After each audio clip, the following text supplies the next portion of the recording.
Hello à tout le monde. Hello.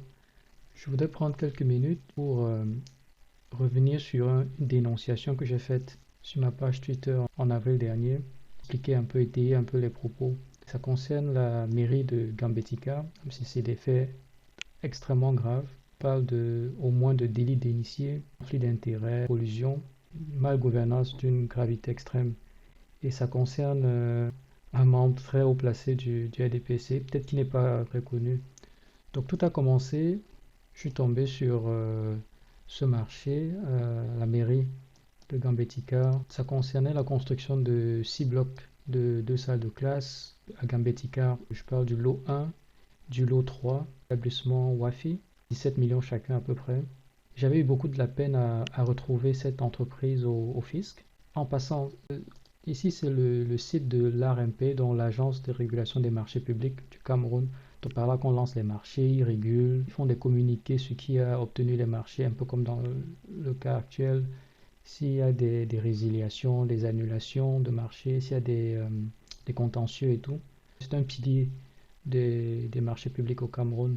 Je suis le promoteur de ce site, Katika, et entre autres, j'ai fait une réplique du site de l'ARMP concernant les marchés publics, les contrats, etc. C'est plus facile à faire des recherches, pour résumer. J'essaie de retrouver si Wafi, l'établissement, avait eu des marchés avant. Et je me suis rendu compte qu'il y en avait plusieurs, et tous à Gambetika. Donc ça, c'est où j'ai vraiment commencé à tiquer. Les constructions de salles de classe, ainsi de suite, fourniture du paquet minimum, donc les fournitures scolaires et autres, depuis au moins 2020. Et là, je me suis dit non, il fallait passer un peu plus de temps à investiguer. Donc j'ai fait une autre recherche plus approfondie pour voir les détails des marchés. Il y avait des contacts. Donc par exemple, là, j'ai une boîte postale bon, que j'ai pas pu vraiment exploiter. Et le téléphone qui n'existait pas sur ce marché en 2017. Mais en parcourant, là encore, il y a une boîte postale 00 qui ne nous sert à rien. Ici, par exemple, on trouve déjà 2 téléphones. Donc ça, c'est des éléments assez utiles pour essayer de repérer cette entreprise. Je vous expliquerai comment tout à l'heure. Donc ça, c'est notre marché de 2020, 25 millions, et ainsi de suite. Donc il y a eu plusieurs marchés au fil des années. Et ouais, je crois que le marché qui m'a permis de retrouver cette compagnie est celui-ci, avec ces 2 numéros de téléphone. Sur Katika aussi, j'ai conçu un projet qui permet de faciliter la recherche des entreprises déclarées au fisc du Cameroun. C'est plus facile de faire des recherches sur le nom des entreprises, les sigles, les boîtes postales, les téléphones et tout ça. Donc ce que j'ai fait, j'ai utilisé ce numéro de téléphone et en faisant cette recherche, j'ai eu 4 résultats. Ce qui m'a sauté à l'œil, c'était Wafi. Et ici, vous constatez que c'est avec un seul F. On va dire peut-être c'est une erreur de frappe, j'en sais rien. Mais le propriétaire, c'est Philomène Aimé Waiko. Donc avec ce nom, je me suis dit, ça devient intéressant. On a au moins quelqu'un sur qui on peut approfondir la recherche avec le 2e numéro de téléphone. Donc celui-là, c'est celui qui se termine par 58. Et il y avait un autre qui se terminait par 99. Et là, je me suis rendu compte qu'il y avait le RDPC, le Rassemblement démocratique du peuple camerounais, le parti au pouvoir, et qui partageait justement le numéro de téléphone avec établissement Wi-Fi. Wi-Fi ou Wi-Fi de membre pour Daniel, on y reviendra peut-être à la fin de cette vidéo. Mais ce lien m'a fait sérieusement tiquer. Et comment expliquer qu'une entreprise partage le même numéro de téléphone que celui du ADPC qui est déclaré au fisc? Donc ça, c'était assez sérieux. Donc j'ai fait des recherches sur Google du nom de Waiko Philomène et je suis tombé sur ce document du MINDEVEL, donc le ministère de la décentralisation.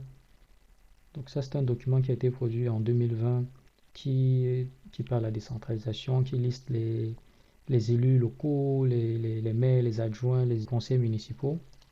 Donc en recherchant Philomène, Waiko Philomène, elle est premier adjoint au maire de Gambetika, donc commune dans laquelle elle obtient les marchés.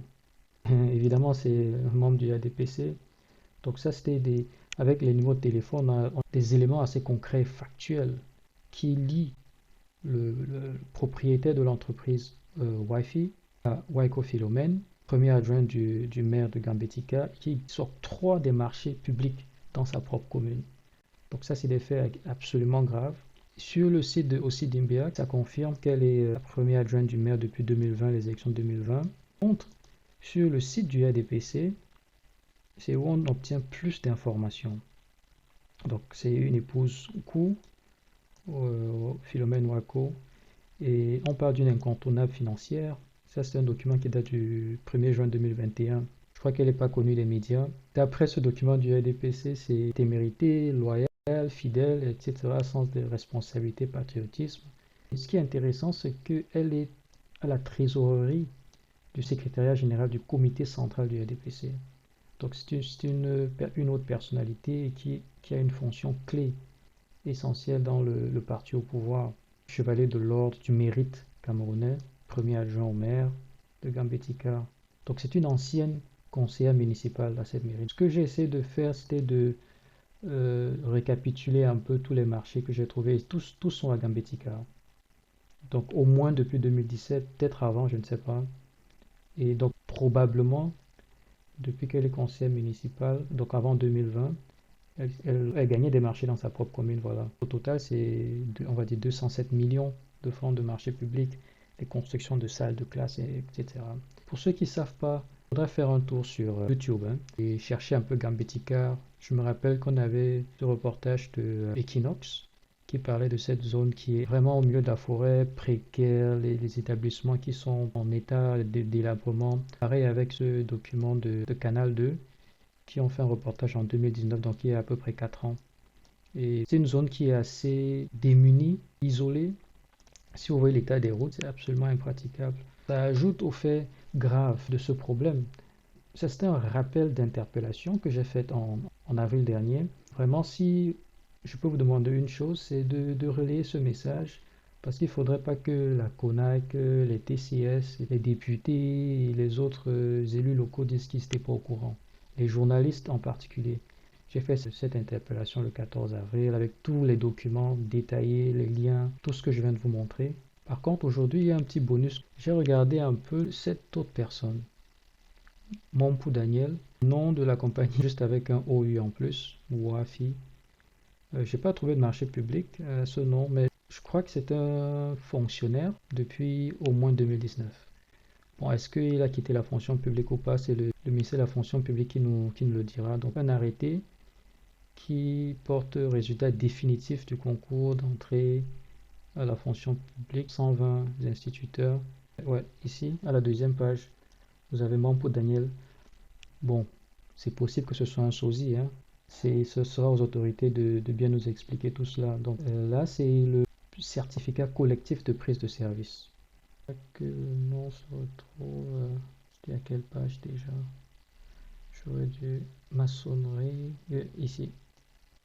Bon pour Daniel. Merci d'avoir suivi les explications et merci de partager cette vidéo.